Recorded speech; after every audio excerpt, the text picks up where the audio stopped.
everyone, I'm back with another game, this time from the Queen's Gambit Decline Exchange. And in the ChessGoals repertoire, we are playing this f3, intending to try to go for this e4. And this comes from a game that I played, and in the game I did end up winning, but I was doing some analysis, and I wanted to share that with you guys because they found some really cool ideas that are turned out to be fairly typical. So Black has just played h6. And we dropped the bishop back, and now they drop. I face this kind of a strange move. I suppose the idea is that they want us to take on e7, they take back with the queen, and then there's pressure against this pawn. And actually, I mean, that's fine, but we have kind of a more interesting idea. That's just to drop the bishop back to f2. It seems a bit strange because it's a bit locked in, but the point is that we're still going to play e4, and the bishop does a good job of defending this diagonal. Sometimes after we play e4, e5, queen to b6 ideas or c5 and bishop c5 come in, and this diagonal can be quite weak for us. So the bishop actually sets pretty nicely here. We can play king h1 and even drop the bishop back to guard against this square. Sometimes a knight will come to g4, probably not now since Black did choose to drop the knight back here. Yeah, this bishop f2, it's worth putting in your cap. Really the best way for Black to follow up now is to go bishop h4 and just say, I really want to exchange that bishop. But here we can just play knight f4. And the point is that after they capture, we're going to take back with the queen, and we're going to get e4 in probably anyway. We'll bring this rook across, and after the exchange that typically happens, the queen will be lined up nicely against f7, which is going to be a theme of this game, is the f7 square. So instead of this bishop h5 idea, I face bishop to e6, which seems pretty natural. But this lets us play e4 immediately. We tend to prepare e4 a bit more, sometimes rook a1, we tuck the king away, sometimes h3 is necessary. But here, the e-file is pretty stopped up, and we can just go for it immediately. And especially since this knight is not an f6, we don't have to worry about any jumps to g4, which is often a problem. So white takes, we take back, and now bishop to g4. And this starts to look a bit annoying. In the game, I played this knight to g3, which I suppose is fine, but it's not that great. It's better instead just to play h3 and ask the bishop what it's doing. It seems like the point of the bishop was to come and capture, which is probably the best way to play. But, for example, if the bishop just jumps back, they just lost a clean tempi, and we got this h3 move for free.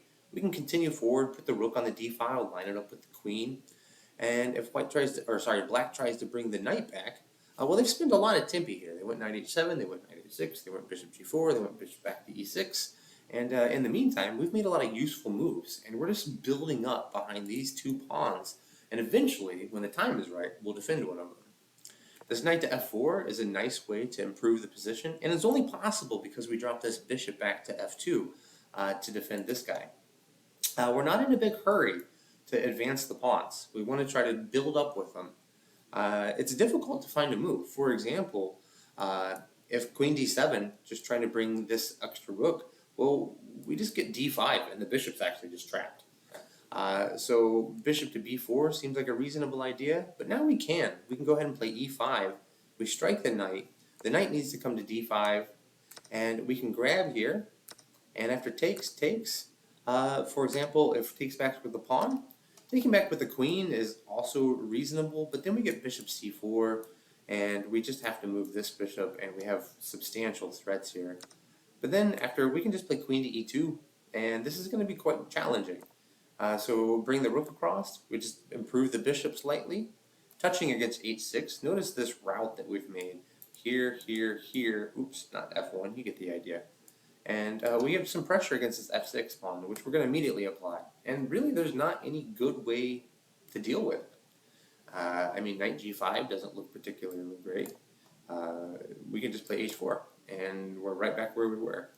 I mean, if you can play here, but again, I'll just grab this guy, and we have a fantastic position. So instead, Black should opt to capture, and we just take back with the knight. And we're doing fantastic here. Again, Black's going to need to waste time bringing that knight back into the center. and we can just continue. We're just going to make natural, normal developing moves. We got again, the rook lined up against the queen, and knight to e6, bringing this knight back into the game, and now bishop to c4, lining up against this f7. In this structure, black has moved the rook across, and f7 is a bit weak. It doesn't quite look like it right now, but it is.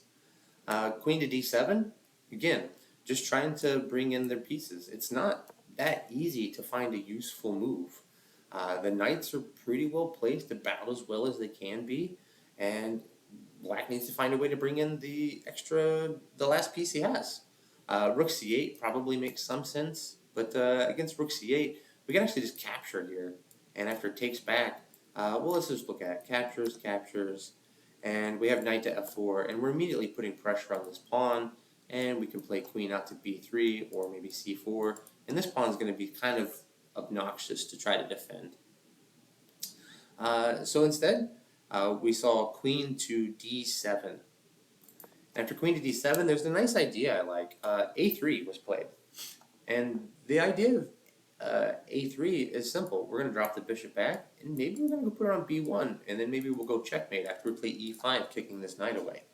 It's quite a powerful idea. Notice again, we just continue to slowly improve our position, give additional options, and not rushing into this e5 move. We're going to wait for an opportune moment.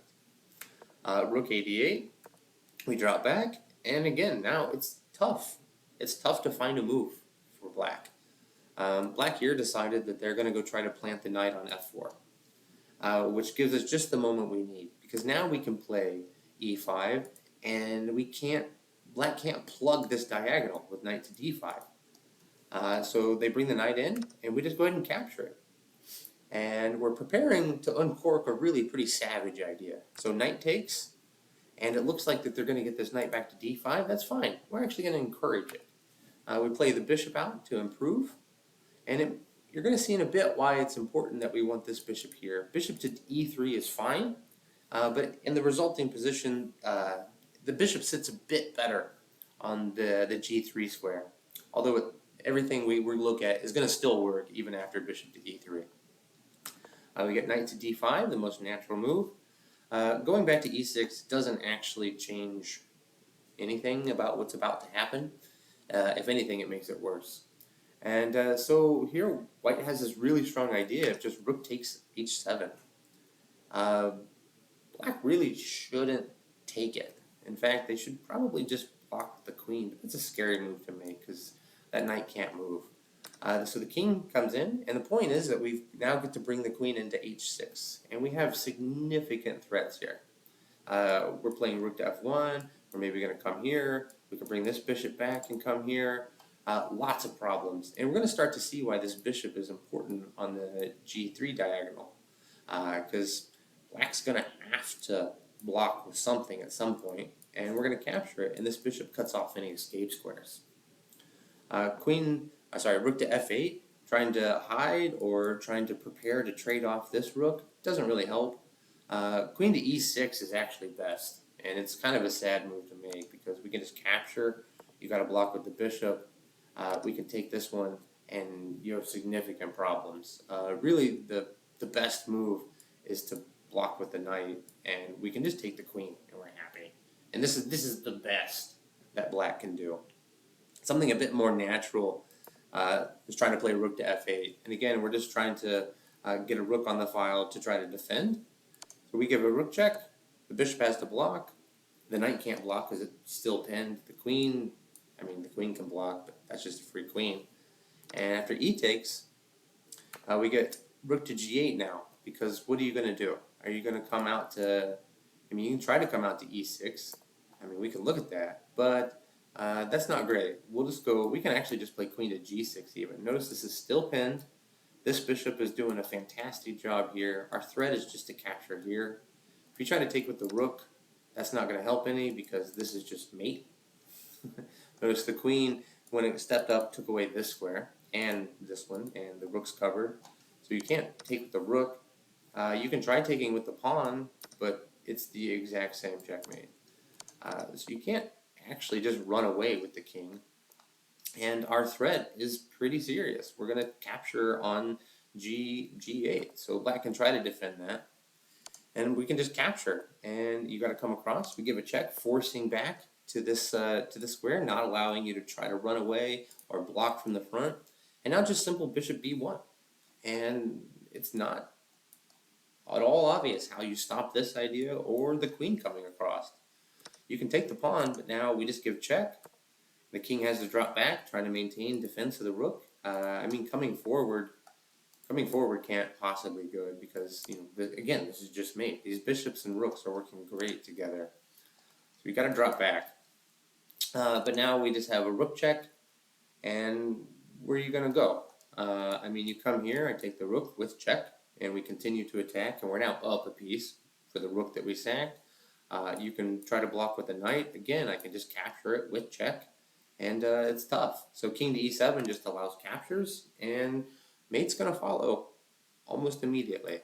We have here, and then this is just checkmate. So anyhow, going back and taking a look at this cool sacrifice after right here. If we look at what's making this sacrifice possible, and it's this bishop lined up against the f7 square, even through the knight being penned. We have this availability for our queen to come in here. A key factor that helps is this bishop is going to cut off this diagonal, and we have another rook that can come in to follow. Black is a little bit tied up. It's not clear how they can get any pieces in to try to help. Given it's our chance to move, I mean, they can capture, and again, they really shouldn't take this. They can play here, and we can just bring this rook across. So we're up a free pawn, and the attack continues. And it's not clear at all how black is going to try to resolve this position. For example, if they try to block this way, we can still just go bishop b1, go back to our secondary idea. And you can't even bother to take the rook because mate will come rapidly. So this was a cool idea, and then also noticing this bishop f2 idea, retreating back to f2 and preparing e4 and having extra control over this diagonal and sort of making a joke out of this knight coming back to h7. It's really not well placed there at all. This knight can never move now because this one's hanging, and black's going to have to waste time coming back. And we're pretty happy to have our bishop here. Anyhow, I hope this game was fun for you guys, and I'll talk to you later. Thanks a lot. Bye-bye.